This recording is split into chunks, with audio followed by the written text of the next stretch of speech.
ಗಣಿಗಾರಿಕೆ ವಿಚಾರದಲ್ಲಿ ಈಗ ರಕ್ತದಲ್ಲಿ ಪತ್ರವನ್ನ ಬರೆದು ಕೇಂದ್ರ ಸರ್ಕಾರದಲ್ಲಿರುವಂತ ಕೇಂದ್ರ ಮಂತ್ರಿಯನ್ನ ಎಚ್ಚರಿಸುವಂತ ಕೆಲಸವನ್ನ ಮಾಡ್ತಾ ಇದ್ದಾರೆ. ಸೊ ಇಲ್ಲಿ ಈ ರೀತಿ ಬೇಡ ಅಂತ ಪರಿಸರ ಪ್ರೇಮಿಯೊಬ್ಬರು ಧ್ವನಿ ಎತ್ತಿದ್ದಾರೆ, ರವಿಗೌಡ ಅಂತ ಹೇಳಿ.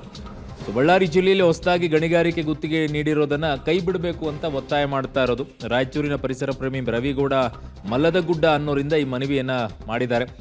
ಸಂಡೂರು ತಾಲೂಕಿನ ದೇವದಾರಿ ಅರಣ್ಯ ಪ್ರದೇಶದ 401 ಹೆಕ್ಟೇರ್ ಪ್ರದೇಶವನ್ನು ಕಾಪಾಡಬೇಕು ಅಂತ ಅವರ ಒತ್ತಾಯ. ಕುದುರೆಮುಖ ಕಬ್ಬಿಣದ ಅದಿರು ಕಂಪನಿಗೆ ನೀಡಿರುವ ಗಣಿಗಾರಿಕೆ ಗುತ್ತಿಗೆ ಪ್ರಸ್ತಾವನೆಯನ್ನು ಕೈ ಬಿಡಬೇಕು ಅಂತ ಅವರ ಒತ್ತಾಯ.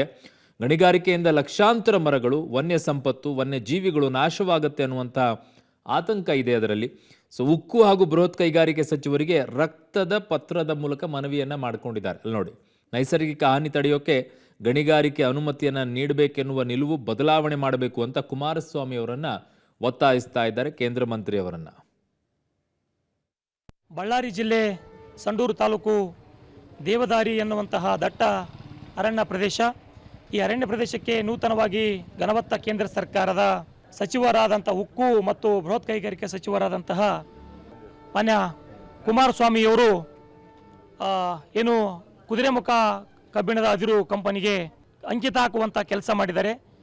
ಈಗ ಅಲ್ಲಿ ದೇವದಾರಿ ಅರಣ್ಯ ಪ್ರದೇಶಕ್ಕೆ ಕೈ ಇಟ್ಟರೆ ಏನೆಲ್ಲ ಅನಾಹುತ ಆಗ್ತವೆ ಅನ್ನೋದಕ್ಕೆ ನಾನೊಂದು ಉದಾಹರಣೆ ಕೊಡ್ತೀನಿ. 401 ಹೆಕ್ಟೇರ್ ಪ್ರದೇಶವನ್ನು ಕುದುರೆಮುಖ ಕಬ್ಬಿಣದ ಅದಿರು ಕಂಪನಿಗೆ ಏನು ಅನುಮೋದನೆ ಕೊಟ್ಟಿದ್ದಾರೆ. 401 ಹೆಕ್ಟೇರ್ ಅಂತಂದರೆ ಸುಮಾರು 1200ರಿಂದ 1300 ಎಕರೆ ಪ್ರದೇಶ. ಈ ಪ್ರದೇಶದಲ್ಲಿ ಗಣಿಗಾರಿಕೆ ಪ್ರಾರಂಭ ಆದರೆ ಏನು 1 ಲಕ್ಷಕ್ಕೂ ಅಧಿಕ ಮರಗಳ ಮಾರಣ ಹೋಮ ಆಗುತ್ತೆ. ವಿವಿಧ ಜಾತಿಯ ಮರಗಳು ಮತ್ತು ವನ್ಯಜೀವಿಗಳ ಮಾರಣ ಹೋಮ ಸೃಷ್ಟಿಯಾಗುತ್ತೆ. ನೈಸರ್ಗಿಕ ಸಂಪತ್ತು ಹಾಳಾಗುವುದರ ಜೊತೆಗೆ ಜೀವ ವೈವಿಧ್ಯ ಹಾಳಾಗುತ್ತೆ.